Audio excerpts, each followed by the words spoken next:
Bonsoir, bien-aimés dans le Seigneur en Christ. Nous démarrons les exhortations de cet après-midi par le cantique numéro 1, La voix du Seigneur appelle.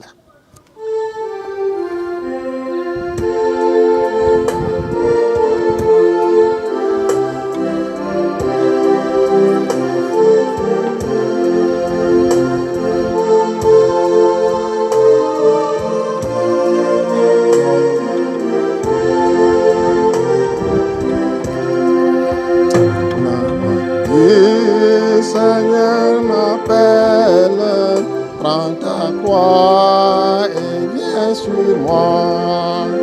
Je reprends sauveur fidèle, me voici, je suis à toi. Jusqu'au bout, je veux te suivre dans les bons, les mauvais jours. À toi pour mourir et vivre, à toi j'ai pour toujours. Seigneur Jésus, nous te rendons grâce, forcément véritable. Le moment d'écouter, le moment d'être instruit de toi. Viens agir dans nos consciences, viens nous parler. Viens te révéler à nous. Amen. Bonsoir, bien-aimés dans le Seigneur en Christ. Cet après-midi, le Seigneur nous exhorte dans le livre des Romains. Nous suivons la lecture du message de cet après-midi. Romains 6, verset 1. Un seul verset. Nous suivons. Que dirons-nous donc? Demeurons-nous dans le péché afin que la grâce abonde? Nous prions. Seigneur Jésus, nous sommes sans intelligence. C'est pour cela que nous t'invoquons ce soir pour que tu nous instruises. Amen. Bonsoir, bien-aimés dans le Seigneur. Le thème qui se rapporte du texte du jour est le suivant. La grâce seule garantit-elle le salut? La grâce seule garantit-elle le salut? Il serait hâtif de répondre à cette question. Mais je vais me permettre de donner une simple explication du terme grâce. La grâce n'est que l'expression de la bonté de Dieu envers des hommes. La grâce, l'expression de la bonté de Dieu envers des hommes. Si on le voit dans Exode 13, verset 19. L'Éternel répondit, je ferai passer devant toi toute ma bonté et je proclamerai devant toi le nom de l'Éternel. Je fais grâce à qui je fais grâce et miséricorde à qui je fais miséricorde. Bien-aimés dans le Seigneur, je voudrais revenir sur le message du dimanche pour apporter certains éclaircissements. Parce que beaucoup d'arrivent à comprendre Paul. Paul a dit, je cite, Romains 5, verset 20 à 21. Or, la loi est intervenue pour que l'offense abondât, mais là où le péché a abondé, la grâce a surabondé. Afin que, comme le péché a régné par la mort, ainsi la grâce règne par la justice pour la vie éternelle, par Jésus-Christ notre Seigneur.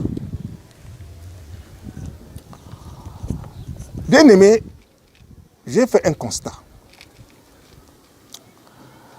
La nouvelle mouvance de l'évangélisation utilise le mot grâce abusivement. C'est même le credo de l'évangile, de la nouvelle mouvance dans tout le monde entier. ce mot est utilisé à mauvais escient. La grâce. Bien-aimé, je peux me permettre de répondre déjà à cette question en lisant Paul. Soyons clairs. Dimanche, nous avons dit que la loi n'était pas mauvaise, elle était bonne. La loi révèle notre état de péché. La loi nous révèle notre état affreux de péché, encore mieux.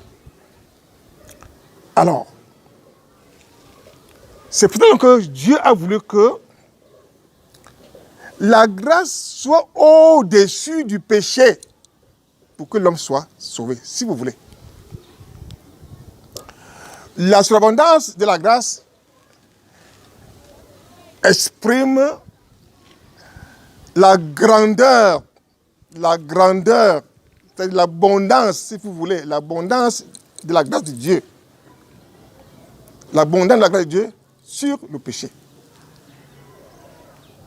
de tous les hommes. De façon très très simple. Mais il y a quelque chose que le monde oublie. Afin que, comme le péché a régné par la mort, ainsi la grâce régna par la justice. La grâce régna par la justice. Donc, la justice a la transcendance sur la grâce. Donc, a la prédominance sur la grâce. Il faut bien comprendre. La justice a la prédominance sur la grâce. Donc, il est donc hors de question aujourd'hui de vivre dans le péché et de croire qu'on peut avoir cette grâce. Je vais tout droit au but. Ça ne peut se faire. La grâce a une motivation. C'est la justice. Qu'est-ce que nous entendons par justice? C'est l'obéissance. Si nous obéissons à Christ aujourd'hui, cette grâce de la grâce de Dieu va surabonder sur nous. Et nous aurons la vie. Cette grâce qui surabonde sur nous aujourd'hui nous conduit à la vie éternelle par Jésus-Christ. Si donc aujourd'hui, bien aimé dans le Seigneur, nous vivons dans le péché, c'est l'inverse. Donc si c'est le péché qui domine sur la grâce, c'est déjà l'inverse. Ça ne peut plus rien donner. Voilà ces éclaircissements que j'ai voulu apporter à la parole du dimanche. L'apôtre Paul ne s'est pas trompé. Loin d'autoriser le péché, la grâce n'autorise pas le péché. Non. Nous voyons ici l'amour de Dieu. Dieu a aimé l'homme. Dieu aime l'homme. Cet amour aujourd'hui qui s'exprime en Jésus-Christ. Il a voulu donc que la grâce soit au-dessus de tous les péchés des hommes pour que l'homme soit sauvé. C'est ce que Paul veut dire. Et cette grâce donc a pour maître la justice. C'est la justice qui a la prédominance sur la grâce. C'est justice, c'est l'obéissance. Bien aimé, cela a des implications très très remarquables. On a tendance à croire que Paul encourage la facilité. Parce qu'il y a l'esprit de facilité qui anime aujourd'hui les croyants. Les croyants ne veulent pas travailler. Ils sont paresseux. Ils ne prient pas. Ils ne jeûnent pas. Ils ne se repentent pas. Et ils ne supportent pas des épreuves pour eux. Quand on invoque Dieu, les cieux s'ouvrent et l'argent tombe. Paul n'a pas encouragé la facilité. D'ailleurs, lui-même, Il nous a montré l'exemple. Qu'est-ce qui n'est pas connu? Les souffrances, les gênes, les veilles. Cela a une implication. Des implications. D'abord, c'est là. L'esprit de facilité. Les pasteurs que nous sommes aujourd'hui, apprenons aux fidèles que Dieu donne tout. Avec facilité, la prospérité, c'est pas ça. Ça peut être à confusion. Je suis cru. Il ne peut pas agir, il ne peut jamais avoir de salut dans le péché. La grâce ne peut pas s'abonder dans le péché.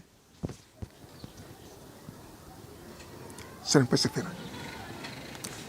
Il y a d'autres implications. Nous venons des convoitises. Déjà, si beaucoup n'arrivent pas à travailler, ça veut donc dire que tout est permis. Il y a des loges. Aujourd'hui, Satan miroite des richesses. On propose des loges aux enfants, soit maçons, soit ceci, soit cela. C'est la facilité. Parce qu'ils ne veulent pas travailler. Voilà l'une des implications patentes. Bien-aimés dans le Seigneur. Je ne sais pas très long ce soir, j'ai juste apporté des éclaircissements. Que vous comprenez que Paul n'a pas autorisé le péché. Non. La loi ne peut pas nous... la grâce ne peut pas nous délivrer du péché. Non. La grâce est là juste pour nous conduire à la vie éternelle par le Seigneur Jésus-Christ. Grâce à la justice. Je voudrais attirer votre attention, bien-aimés dans le Seigneur. Quand on parle ici de la grâce, on ne parle pas seulement du salut. Il y a aussi des faveurs que nous recevons de Dieu parce que nous lui obéissons. Il y a des prières qui sont exaucées parce que nous obéissons à Christ. Il est écrit, fais l'éternel de l'Église et demande-lui ton cœur désire. Voilà, parce que tu lui obéis, tu fais sa volonté. Sinon aujourd'hui, nous ne faisons pas la volonté de Jésus-Christ. Nous ne sommes pas dans la foi. C'est une erreur. Aujourd'hui, les pasteurs enseignent aux fidèles qu'il n'y a plus de péché. Nous sommes sous la grâce, le péché n'existe plus. Ça, c'est un enseignement hérétique. Ce sont des hérésies que nous enseignons aux fidèles. C'est pas bien. Quand le fidèle dort sur le lit, il dit que bon, je ne pêche plus, je ne gêne plus, Jésus a gêné pour nous. Est-ce que les apôtres n'ont pas gêné? Est-ce que Paul n'est pas gêné? Pierre n'est pas gêné? Lorsque nous disons ces choses aux fidèles, nous les pasteurs, oh, Seigneur, pardonne-nous. Autant de choses. C'est vous aujourd'hui, c'est nous les pasteurs qui montons cette voie de facilité aux fidèles. Hein? Si aujourd'hui ces jeunes-là sont attirés par Satan, par des loges et autres, parce que là-bas, il n'y a pas de prière, il n'y a pas de jeûne, il n'y a pas de repentance, tout. Voilà. Des convoitises. Voilà. La course est freinée à la recherche des odeurs, des grands postes, des pouvoirs et tout. Mais on se dit chrétien. On se cache derrière la grâce. Ça ne peut se faire. C'est impossible. Et si on allait revoir l'histoire de cette femme, Luc 7, verset 47. Revenons. Luc 7, verset 47. C'est pourquoi, je te le dis, ses nombreux péchés ont été pardonnés, car elle a beaucoup aimé, mais celui à qui on a pardonné peu, un peu. Et il dit à la femme, tes péchés sont pardonnés. Et si on veut voir le film en quelques temps, en quelques mots. Et voici une femme pécheresse qui se trouvait dans la ville Ayant su qu'il était à table, dans la maison du pharisien, apporta une vase d'albâtre plein de parfums et se tint derrière aux pieds de Jésus. Elle pleurait et bientôt elle lui mouilla les pieds et ses larmes, puis les essuya avec ses cheveux, les baisa et les oignit de parfum. Ici, il y a un acte de péché, un acte de justice qu'on ne voit pas. Nos yeux sont focalisés sur les parfums et autres.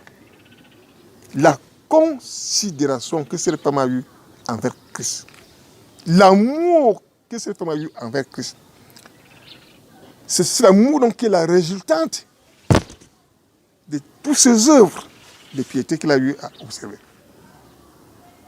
Voilà un acte de justice. L'amour que Christ nous réclame aujourd'hui. C'est l'amour là aujourd'hui qui fait en sorte que la grâce surabonde en nous.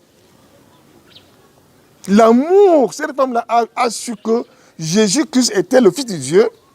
La considération. Quand on regarde même le pharisien qui avait reçu Christ, pour lui c'était un honneur. Il n'a pas considéré Christ comme le Fils de Dieu. Voilà la différence entre cette femme et ce pharisien. Les deux. La femme a compris que Jésus-Christ est le sauveur. C'est Jésus-Christ qui peut lui donner la vie.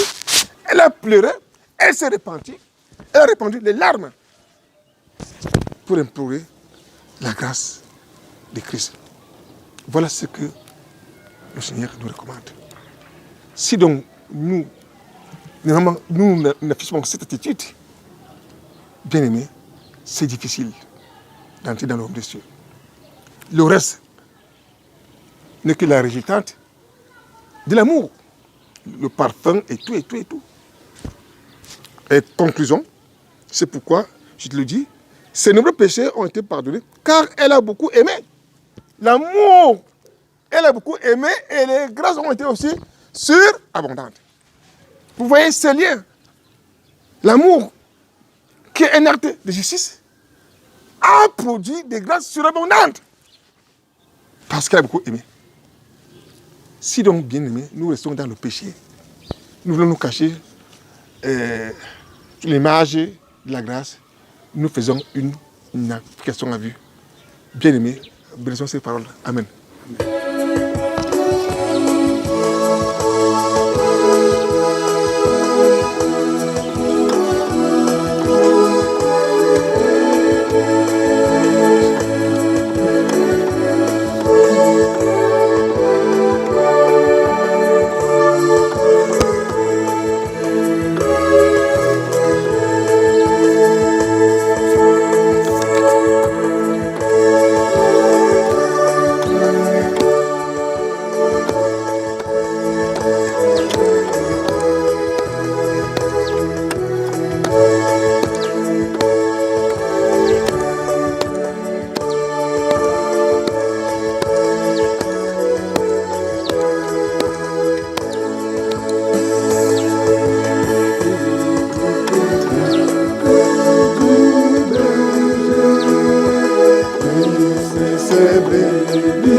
Nous prions.